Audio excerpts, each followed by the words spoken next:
Kasih karunia dan damai sejahtera Allah Bapa kita dan anaknya Tuhan Yesus Kristus menyertai saudara. Amin. Shalom saudaraku yang terkasih, di dalam nama Tuhan Yesus Kristus senang bisa menyapa saudara di tempat saudara berada hari ini dalam dimensi yang berbeda tetapi dalam dunia yang sama. Sebagai insan yang diciptakan untuk Tuhan sebelum melakukan rangkaian aktivitas kita pada hari ini, marilah kita mengawalinya dengan memuliakan Tuhan lewat pujian kita dan mendengarkan firman Tuhan.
Firman Tuhan untuk kita pada pagi hari ini diambil dari Filipi 4 ayat 6 yang berbunyi, "Janganlah hendaknya kamu khawatir tentang apapun juga, tapi nyatakanlah dalam segala hal keinginanmu kepada Allah dalam doa dan permohonan dengan ucapan syukur." Demikianlah firman Tuhan pada pagi hari ini. Saudaraku yang terkasih di dalam nama Tuhan Yesus Kristus, salah satu jemaat yang luar biasa yang merespon dengan baik dan cepat adalah jemaat Filipi. Mereka mengerti apa yang harus tanggung jawab mereka, apa yang menjadi kewajiban mereka. Mereka menyatakan itu, mereka memberikan itu.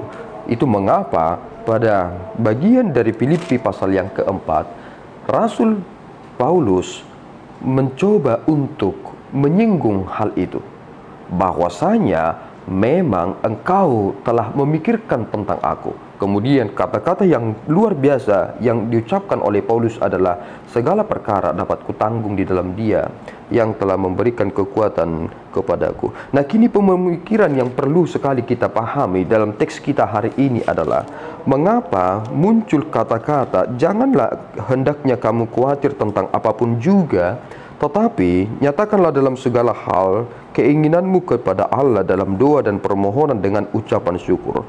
Ketika kita melihat pada ayat yang kedua, Paulus menasihati Eudia dan Sintike dan kemudian meminta kepada Sunsugos untuk menolong mereka.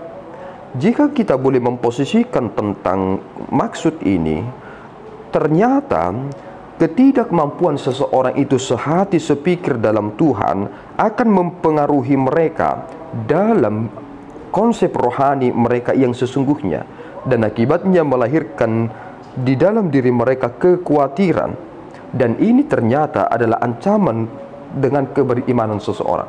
Apakah saudara adalah orang yang khawatir?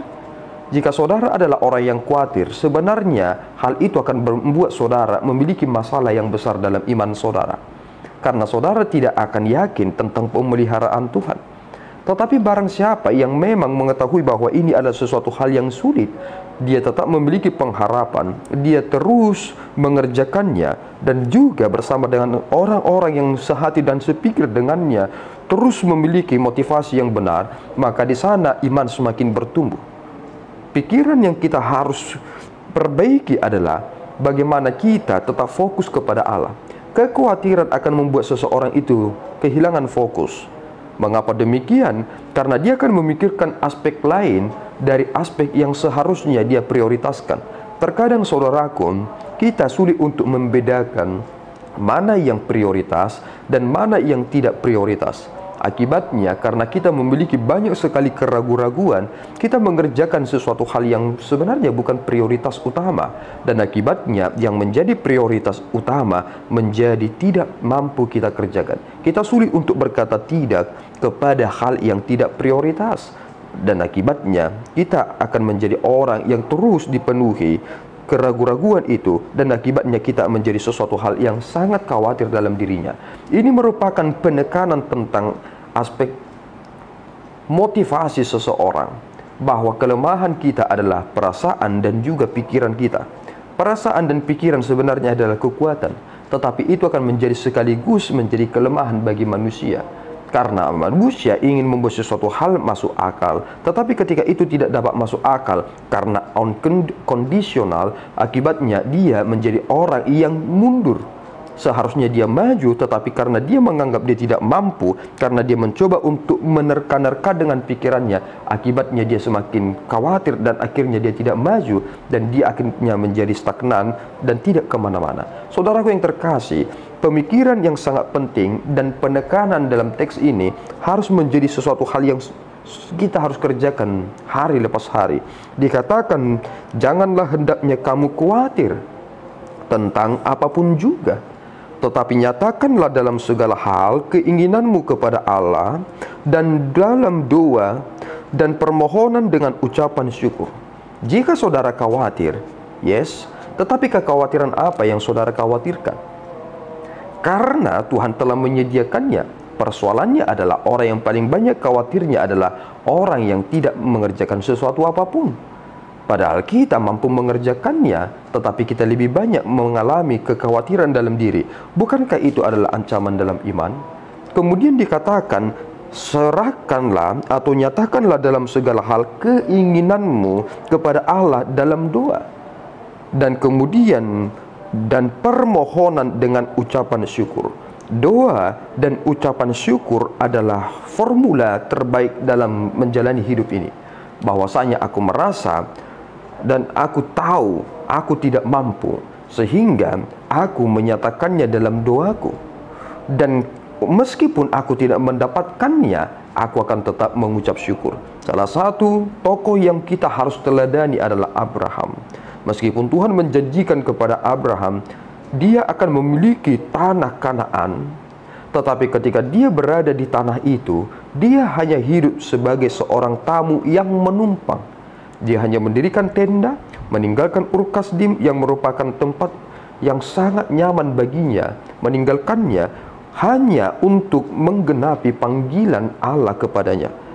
Pertanyaannya, apakah Abraham langsung menerima tanahnya? Dalam Alkitab dikatakan bahwa bahkan Abraham dan Sarah mati, mereka tidak mendapatkan tanah itu. Kemudian kita akan semakin berpikir, bukankah Tuhan telah menjanjikannya? Oh, berarti Tuhan ingkar janji. Ternyata Abraham telah terlebih dahulu menikmati tempat yang Tuhan sediakan. Jawabannya adalah sorga. Kita adalah orang yang khawatir dengan semua itu. Kita langsung berkata, Tuhan lupa dengan janjinya. Tuhan tidak pernah melupakan janjinya. Persoalannya adalah saudara yang sangat meragukan cara kerja Tuhan. Tuhan Yesus memberkati kita berdoa. Ya Tuhan, kami bersyukur atas berkat-Mu. Terima kasih Bapa atas anugerah yang boleh kami terima dalam kesempatan yang baik ini. Engkau telah memberikan kepada kami pengertian supaya kami memiliki pengharapan yang benar, supaya kami memiliki iman yang kokoh. Kami adalah orang yang lemah, tetapi kami tidak boleh dilemahkan dengan kelemahan kami itu, walaupun kami menyadari bahwa kami adalah pribadi yang lemah. Tolong kami ya Bapa, supaya kami hidup di dalam yakin dan percaya padamu, hidup dalam doa, dan senantiasa hidup dalam ucapan syukur. Terpuji Engkau Bapa, kami serahkan hidup kami ke dalam tangan-Mu. Di dalam Yesus kami berdoa dan mengucap syukur. Anugerah Tuhan kita Yesus Kristus, kasih setia Allah Bapa kita, dan persekutuan Roh Kudus menyertai saudara. Amin. Tuhan Yesus memberkati.